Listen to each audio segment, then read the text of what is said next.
and welcome to H2OMICS, the Calsense podcast that gives you insight into the smart irrigation and sustainability world. I'm Carolina Alban-Stoughton. This past winter, California saw record rainfall. However, experts are warning that this relief is temporary and not enough to mitigate the severe drought conditions the state has experienced during past years. That's why passing legislation that promotes water conservation is now more important than ever. Our guest today is U.S. Congressman John Duarte. Congressman Duarte represents the 13th District in California, which includes Fresno and Merced counties, with cities like Merced, Los Banos, and Madera. As a fourth-generation farmer and Central Valley native, water sustainability is personal to him.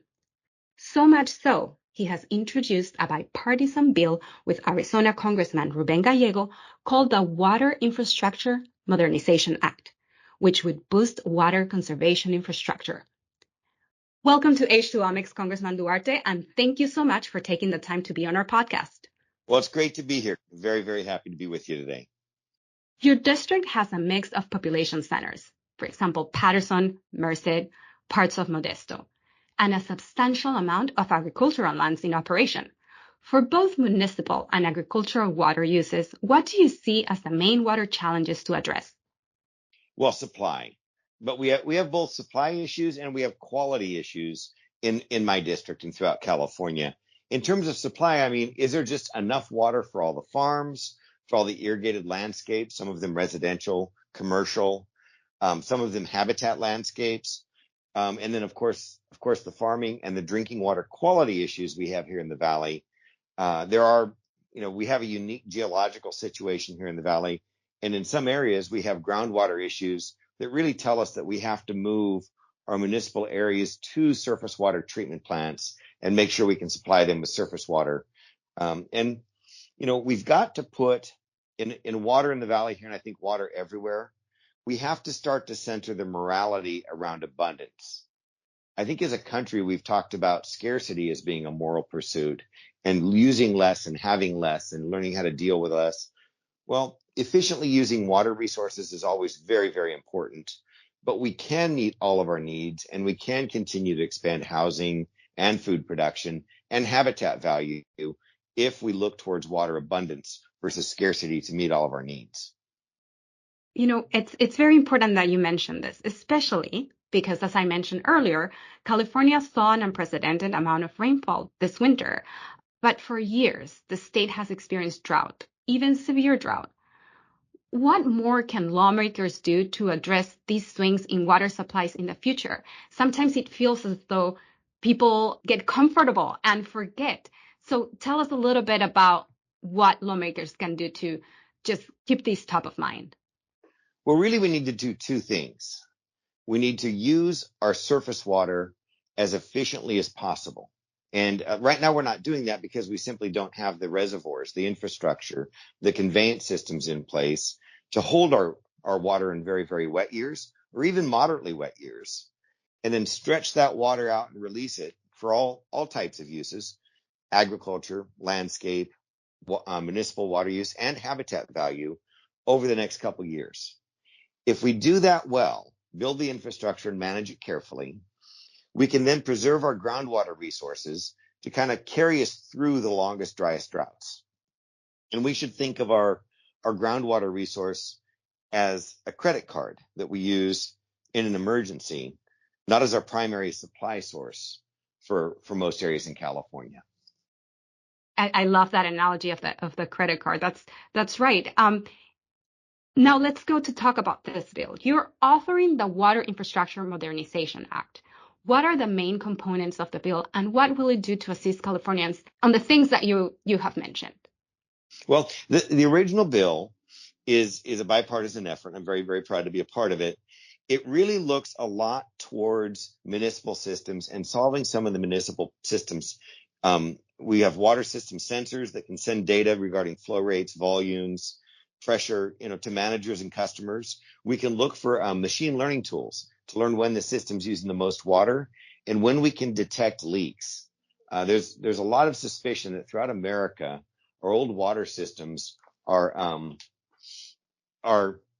actually leaking a lot of water into municipal basins when it could be going towards more productive use. So we need to isolate those areas and make sure that when we have these leaks and inefficiencies, that we're actually getting on top of it and spotting it. I think the AI tools and the advanced sensor tools can do that a lot better than what we're kind of guessing at now. And then water quality. We saw what happened in certain cities around the U.S. back in Flint, Michigan.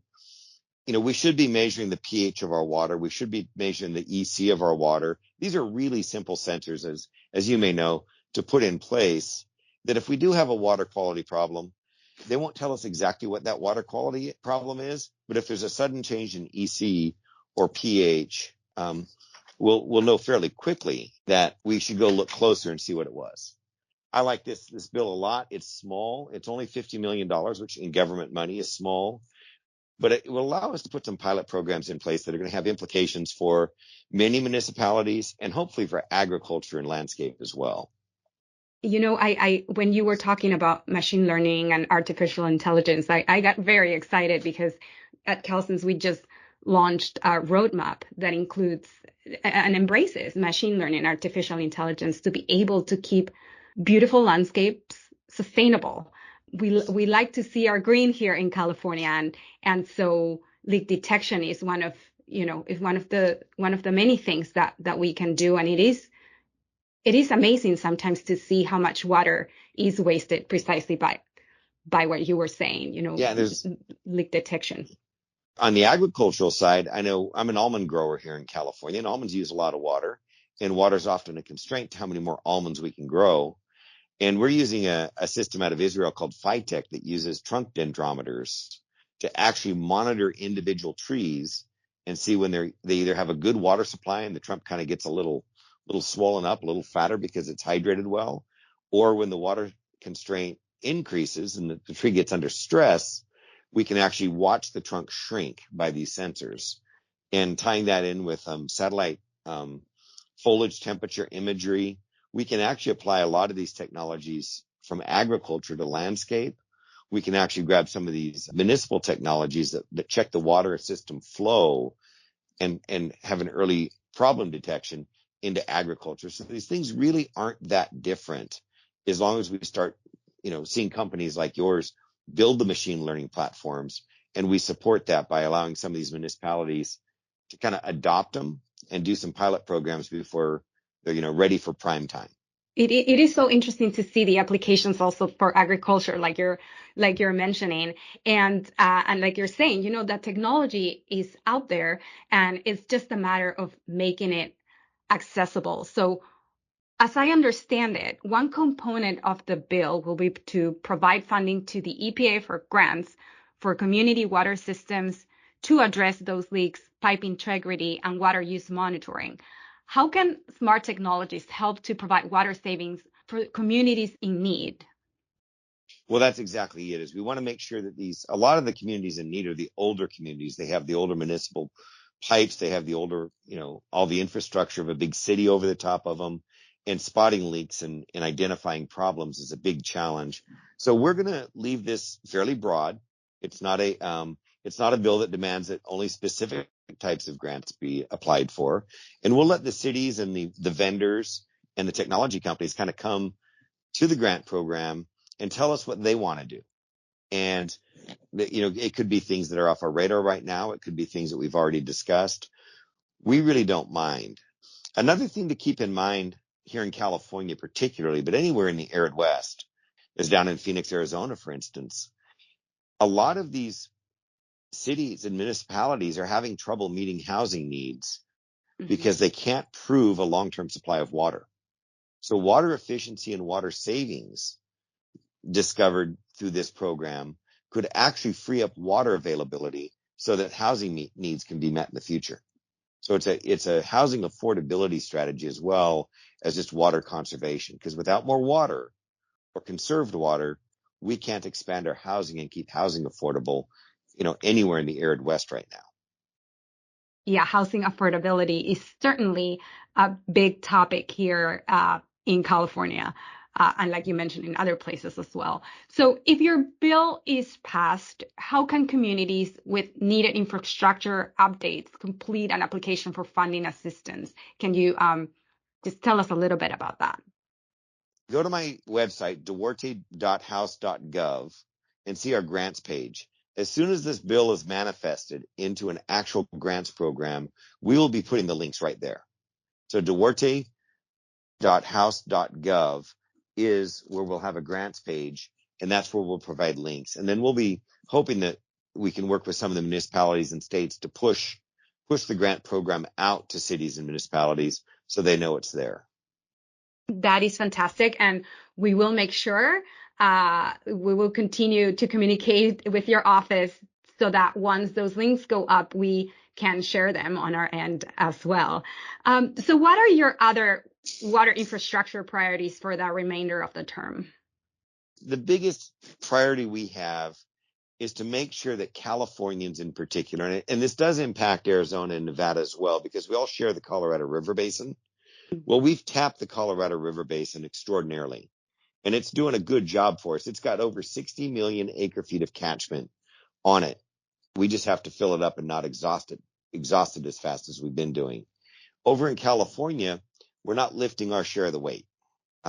We could be water independent here in California most of the time if we built out California's water infrastructure.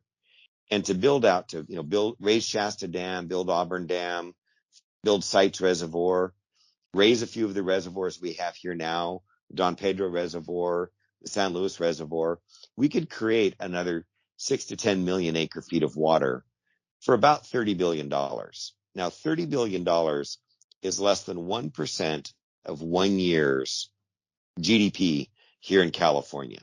So for 1% of 1 year's GDP, we could spend the next 20 years building out our water infrastructure and have water abundance here in California. The other thing we're doing is just on the ground stuff. I was part of the San Joaquin River study. One of the ways to increase water supply in California is to make sure that we can spill our floodwater faster.